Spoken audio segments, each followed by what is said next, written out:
आइए जानते हैं झारखंड की 25 फटाफट बड़ी खबरों को केवल 5 मिनट में। उससे पहले वीडियो को लाइक करके चैनल को सब्सक्राइब जरूर कर दें। झारखंड में 1.64 लाख पद खाली।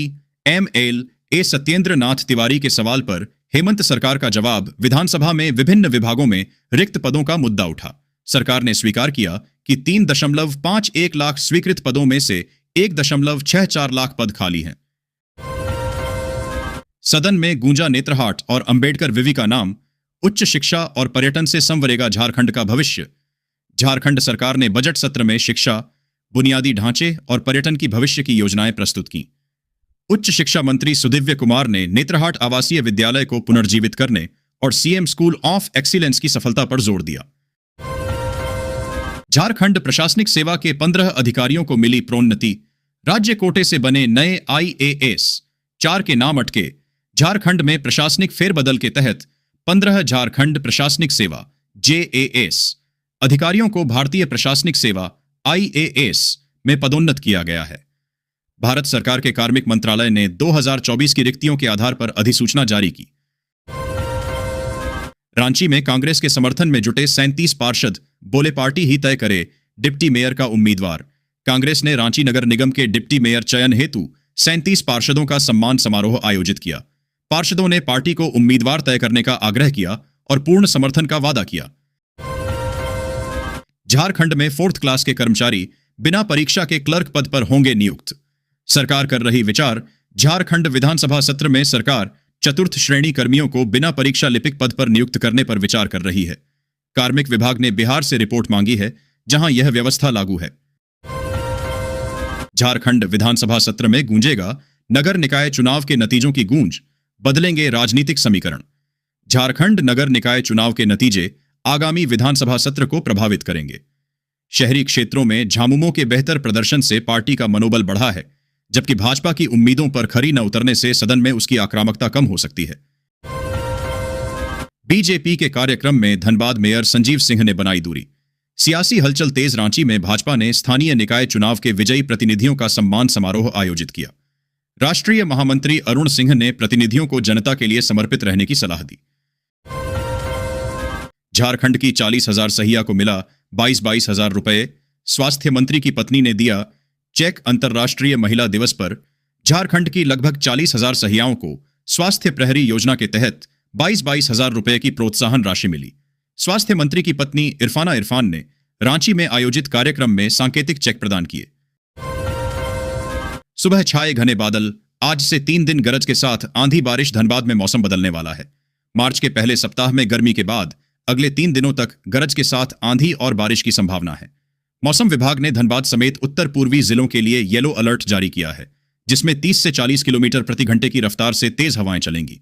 गंगा के तटीय हिस्से से ओडिशा तक बने चक्रवाती घेरे और पश्चिमी विक्षोभ के कारण यह बदलाव आ रहा है, जिससे गर्मी से राहत मिल सकती है। राजिम महोत्सव में बोले पूर्व CM शिक्षित और संगठित समाज ही रचेगा। नया इतिहास। जमशेदपुर के सिद्धगोड़ा स्थित सूर्य मंदिर परिसर में आयोजित 52वें राजिम महोत्सव में पूर्व मुख्यमंत्री रघुवर दास ने तेली साहू समाज को संबोधित किया। उन्होंने संगठित समाज की शक्ति, शिक्षा के महत्व और नारी सशक्तिकरण पर जोर दिया। दास ने कहा कि बेटों के साथ बेटियों को भी उच्च शिक्षा के समान अवसर मिलने चाहिए, क्योंकि सशक्त नारी ही राष्ट्र की उन्नति का आधार है। उन्होंने संघे शक्ति कलियुगे का मंत्र दिया। देवघर में 49 किलोमीटर लंबे बाईपास का निर्माण कार्य शुरू। शहर को जाम से मिलेगी मुक्ति। झारखंड के देवघर में 49 किलोमीटर लंबे बाईपास का निर्माण कार्य शुरू हो गया है, जिसकी लागत 1,556 करोड़ रुपए है। यह बाईपास देवघर एयरपोर्ट के पास कर्णकोल से शुरू होकर हिंडोलावरण तक जाएगा और NH 114A को NH 333 से जोड़ेगा। मेयर संजीव सिंह को JDU के पाले में लाने की तैयारी। मंत्री जमा खान ने बढ़ाए दोस्ती के हाथ। पूर्व विधायक संजीव सिंह ने धनबाद मेयर चुनाव 2026 में शानदार जीत दर्ज की है। उनकी जीत के बाद कोयलांचल की राजनीति में तेजी से बदलाव आ रहे हैं। इन महिलाओं को मिलेंगे हर महीने 7,000 रुपए। ऐसे करें अप्लाई, यहां आवेदन करें। भारत में महिलाओं को आर्थिक रूप से मजबूत और आत्मनिर्भर बनाने के लिए सरकार लगातार नई योजनाएं शुरू करती रहती है। ऐसी ही एक महत्वपूर्ण पहल बीमा सखी योजना के रूप में सामने आई है, जो खास तौर पर उन महिलाओं के लिए बनाई गई है जो पढ़ी लिखी हैं और घर बैठे या अपने क्षेत्र में काम करके आय अर्जित करना चाहती हैं। इस योजना के जरिए महिलाओं को बीमा क्षेत्र में काम करने का मौका मिलता है, जिससे वे सम्मानजनक आय प्राप्त कर सकती हैं। 7,500 पेंशन पर नया नियम, जाने किसे मिलेगा फायदा और किसे नहीं। कर्मचारी भविष्य निधि संगठन EPFO देश के करोड़ों कर्मचारियों और सेवानिवृत्त पेंशन भोगियों के लिए आर्थिक सुरक्षा का महत्वपूर्ण आधार है। वर्ष 2026 में 7,500 रुपये न्यूनतम पेंशन से जुड़ा नया नियम चर्चा का प्रमुख विषय बना हुआ है। यह प्रस्ताव विशेष रूप से कर्मचारी पेंशन योजना EPS 95 के तहत पेंशन पाने वाले बुजुर्गों को राहत देने के उद्देश्य से सामने आया है, क्योंकि वर्तमान में बड़ी संख्या में पेंशन भोगियों को बेहद कम राशि मिलती है, जो महंगाई के दौर में पर्याप्त नहीं है।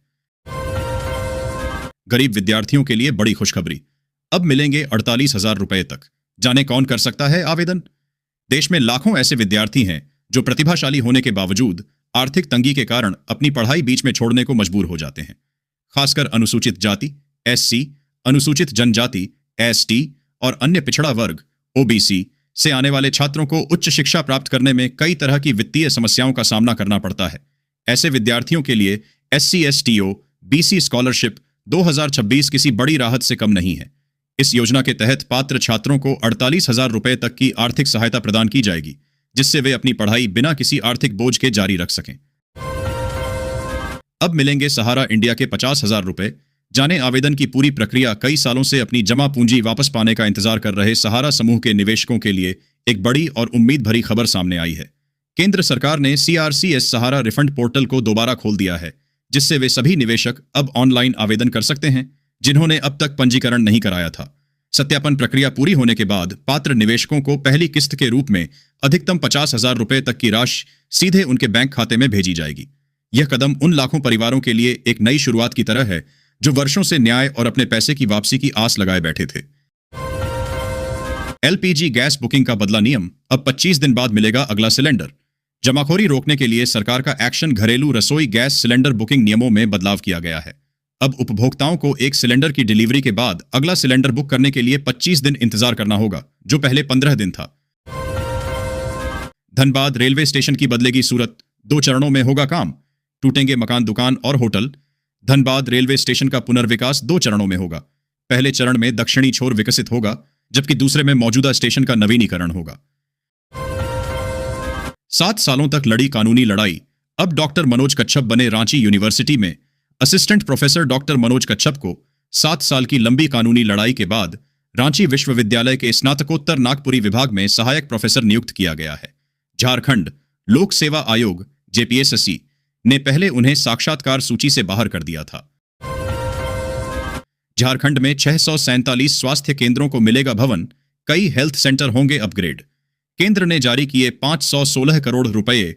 केंद्रीय स्वास्थ्य मंत्रालय ने 15वें वित्त आयोग के तहत झारखंड की स्वास्थ्य योजनाओं में बदलाव को मंजूरी दी है। 516.70 करोड़ रुपए की संशोधित योजना के तहत 634 उपकेंद्रों और 13 प्राथमिक स्वास्थ्य केंद्रों का निर्माण होगा। नीट UG 2026 के लिए आवेदन की अंतिम तिथि बढ़ी, अब 11 मार्च रात 9 बजे तक भर सकेंगे। फॉर्म राष्ट्रीय परीक्षा एजेंसी NTA ने नीट UG 2026 आवेदन की अंतिम तिथि 8 मार्च से बढ़ाकर 11 मार्च रात 9 बजे तक कर दी है। शुल्क जमा करने की अंतिम तिथि भी 11 मार्च रात 11:50 तक है। पोटका में एकलव्य आवासीय स्कूल प्रवेश परीक्षा से वंचित हुआ छात्र, एडमिट कार्ड न मिलने पर परिजनों का फूटा गुस्सा। पोटका के पावरू उत्क्रमित मध्य विद्यालय के छात्र जयंत सिंह एकलव्य आवासीय विद्यालय प्रवेश परीक्षा से वंचित रह गए। एडमिट कार्ड न आने से परिजनों में नाराजगी है, जिन्होंने इसे विद्यालय प्रबंधन की लापरवाही बताया।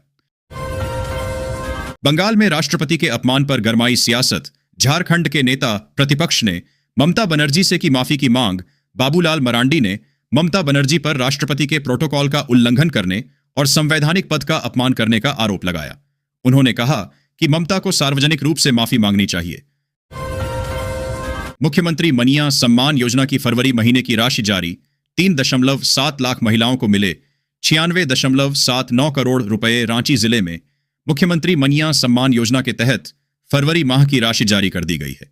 3,87,174 महिलाओं के बैंक खातों में आधार कुल 96.79 करोड़ रुपए भेजे गए हैं। रांची के टीटस रेस्टोरेंट फायरिंग मामले में DGP सख्त, आरोपितों को जल्द गिरफ्तार करने का दिया निर्देश। रांची के टीटास रेस्टोरेंट में हुई गोलीबारी के मामले में डीजीपी तदाशा मिश्रा ने उच्च स्तरीय समीक्षा बैठक की। उन्होंने अधिकारियों को अपराधियों की शीघ्र पहचान कर गिरफ्तारी के निर्देश दिए। राजबीर कंस्ट्रक्शन के संचालक विमल अग्रवाल गिरफ्तार। बोकारो वन भूमि घोटाले में सीआईडी ने लिया एक्शन। सीआईडी ने बोकारो के तेतुलिया मौजा में वन भूमि की फर्जी खरीद बिक्री मामले में राजबीर कंस्ट्रक्शन के संचालक विमल अग्रवाल को गिरफ्तार किया है। यह इस केस में चौथी गिरफ्तारी है। रांची में रसोई गैस की कमी से शहरवासी परेशान। गोदाम के बाहर उपभोक्ताओं की लंबी लाइनें। रांची में घरेलू और व्यावसायिक गैस सिलेंडरों की कमी से उपभोक्ता परेशान है।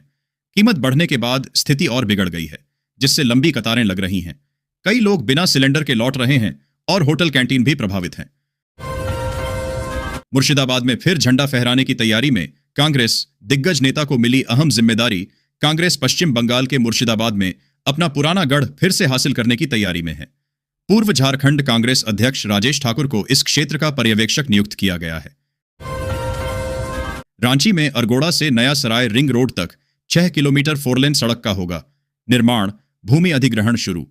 रांची में अरगोड़ा से नया सराय रिंग रोड तक 6.175 किलोमीटर लंबी फोरलेन सड़क के निर्माण के लिए भूमि अधिग्रहण प्रक्रिया शुरू हो गई है। जिला भू अर्जन कार्यालय रांची ने प्रारंभिक अधिसूचना जारी की है। व्हाट्सएप पर कंपनी का डायरेक्टर बनकर लगाया 50 लाख का चूना। धनबाद पुलिस ने कर्नाटक से एक को दबोचा। धनबाद साइबर पुलिस ने व्हाट्सएप पर कंपनी का डायरेक्टर बनकर 50 लाख रुपए की ठगी के मामले में कर्नाटक से एक आरोपी को गिरफ्तार किया है। नए रूट पर चलेगी Dhanbad पोतनूर Amrit Bharat express train. Railway ने जारी किया टाइम टेबल। धनबाद से पोतनूर कोयम्बटूर के बीच चलने वाली अमृत भारत एक्सप्रेस का नया रूट तय हो गया है। यह ट्रेन अब गोमोगया के बजाय कतरास, चंद्रपुरा, बोकारो और रांची होकर चलेगी। सिंदरी में बंद पड़ी एफसीआई की जमीन पर बनेगा एम्स जैसा हॉस्पिटल। जेपी नड्डा ने सांसद को लिखा लेटर। धनबाद सांसद ढुलू महतो द्वारा उठाए गए सिंदरी क्षेत्र के जनहित के मुद्दों पर केंद्र सरकार ने संज्ञान लिया है। केंद्रीय मंत्री जेपी नड्डा ने सांसद को पत्र भेजकर कार्रवाई की जानकारी दी। अन्नदाता की पुकार। साहब धान ले लिया, अब पैसा तो दे दो। 69 दिनों से पोटका लैंप्स के चक्कर काट रहे किसान। झारखंड के पोटका प्रखंड में धान अधिप्राप्ति केंद्र पर किसानों को महीनों से भुगतान नहीं मिला है, जबकि सरकारी नियम 48 घंटे में भुगतान का है। लैंप्स अक्सर बंद रहता है, जिससे किसान अपनी मेहनत की कमाई के लिए भटक रहे हैं। मेचेदा में गूंजा मूल्य वृद्धि वापस लो। ईरान अमेरिका युद्ध के बहाने गैस के दाम बढ़ाने पर फूटा गुस्सा। पूर्व मेदिनीपुर के मेचेदा में केंद्र सरकार द्वारा एलपीजी सिलेंडरों की कीमतों में 60 रुपए की बढ़ोतरी के खिलाफ विरोध प्रदर्शन हुआ। Association of engineering workers AEUCI communist ने इस मूल्य वृद्धि को लोकतंत्र विरोधी बताया। SNMMCH में 22 साल बाद खत्म होगा वनवास। अस्पताल को इसी महीने मिलेगी MRI और सिटी स्कैन मशीनें। धनबाद के शहीद निर्मल महतो मेडिकल कॉलेज एवं अस्पताल SNMMCH को इस महीने MRI और CT स्कैन मशीनें मिलेंगी। 22 साल बाद यह सुविधा मिलने से मरीजों को बाहर महंगे जांच कराने से मुक्ति मिलेगी। गयाजी से छात्र का अपहरण कर लाया धनबाद। चाय नाश्ता के लिए रुकने पर स्कॉर्पियो से भागकर पहुंचा। थाने गयाजी से एक छात्र का अपहरण कर उसे स्कॉर्पियो से धनबाद लाया गया। चाय नाश्ते के बहाने रुकने पर छात्र मौका पाकर भाग निकला और धनबाद रेल थाने पहुंचा। वह बिहार पुलिस की परीक्षा पास कर चुका है। रजरप्पा मंदिर विवाद में एसपी ने लिया एक्शन। डीजीपी के निर्देश के बाद 5 पुलिसकर्मी को किया सस्पेंड। रजरप्पा मंदिर में श्रद्धालु से मारपीट के वायरल वीडियो पर डीजीपी के संज्ञान के बाद रामगढ़ एसपी ने कार्रवाई की है। निकास द्वार से प्रवेश को लेकर हुए विवाद में 5 पुलिसकर्मियों को निलंबित किया गया है। हिंदू समाज अपनी जड़ों की ओर लौटे। मंदिर और श्मशान पर सबका हो समान अधिकार। सुनीता हल्देकर ने रांची में विराट हिंदू सम्मेलन में कहा कि हिंदू समाज सबसे उदार है, पर उसे अपनी जड़ों की ओर लौटना होगा। उन्होंने मंदिर, श्मशान और जल पर सभी के समान अधिकार पर जोर दिया।